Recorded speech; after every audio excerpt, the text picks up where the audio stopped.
14 दिन धरान पहिला सुरुमा धरान आएर बस्नु धरानमा आएर बसेँ।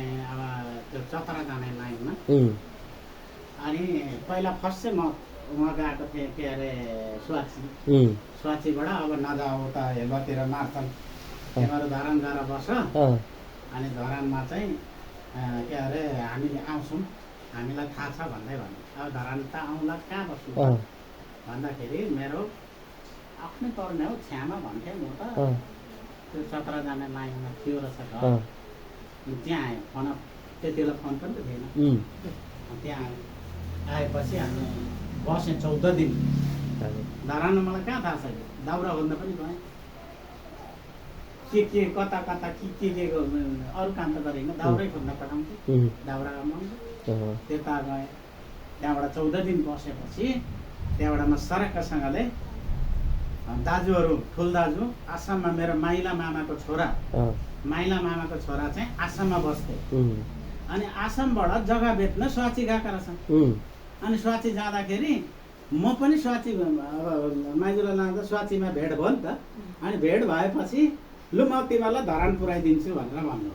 ल ठिक छ, धरान अब त्यहाँबाट तिमीहरूलाई उता पनि लान्छु भन्नु। ल ठिक छ, मेरो पालो सरक्कसँगले लिएर के अरे धरान आउनुभयो। बाबा आउनुभयो, त्यो ठुल दाजु आउनुभयो, डल्ले दाजु क्या त। अहिले जुन छ नि विदेश गएको मेरो माइला मामाको छोरा, स्कुलको छेउमा साप्लाको बारीमा घर छ नि, उसको बुढीको नि कतिवटा थियो, पहिला गइसक्यो भन्दै कुरा। चिनेको उसको चाहिँ ऊ चाहिँ छेत्रीनीपट्टिको। हाम्रो अब यी दाजुहरू चाहिँ यता हाम्रै जातपट्टिको। अनि यिनीहरू यहाँ बस्छ, आसाम तेजपुर कता कहाँनिर बस्थे पनि। त्यहाँबाट दाजुले मलाई धरानमा भेट्टाएर भेट भयो। त्यहाँबाट अनि लु होइन तिमीलाई म मेरो अब माइली फुपूको छोरी यहाँ माथि छ, अनि उहाँ पुऱ्याइदिन्छु भनेर। यहाँ सुरक्षित ठाउँ। हजुर लौ त भनेर अन्त मेरो पालो अनि आयो। बागडुग्रा आइपुग्दाखेरि रात पर्यो।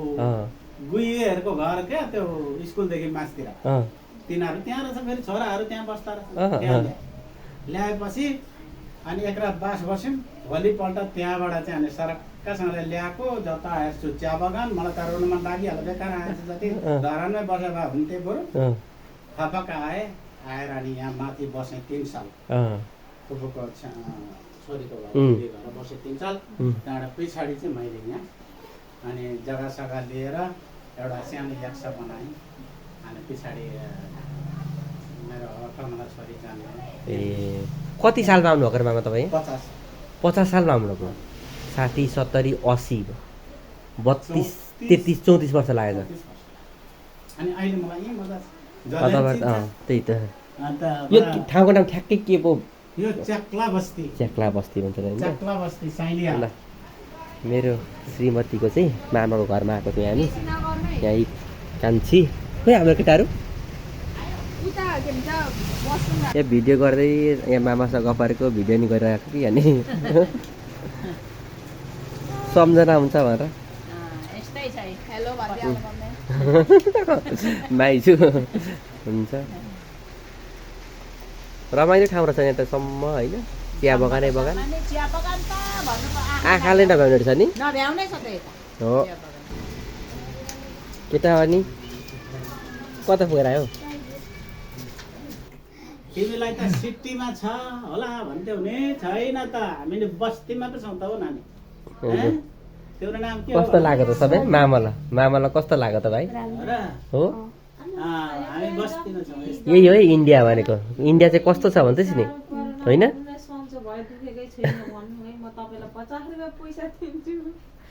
इन्डिया जाने कि जाने तपाईको मामाको घर जाने कहिले पुर्याउनु? हेरेकै छौ न, भोलि हेर्नुपर्छ यताउता। ल मेरो छुट्टी छ, भोलि यताउता घुम्नुपर्छ। चननपुर चाहिँ पुर्याइदिनु भयो, तपाईँको आफ्नै मामासँग चाहिँ पुर्याइदिनु नै भएको छैन। घुम्नु पनि पर्छ ल। हजुर बाबु काकाको छोराहरू भनिदिएको थिएँ।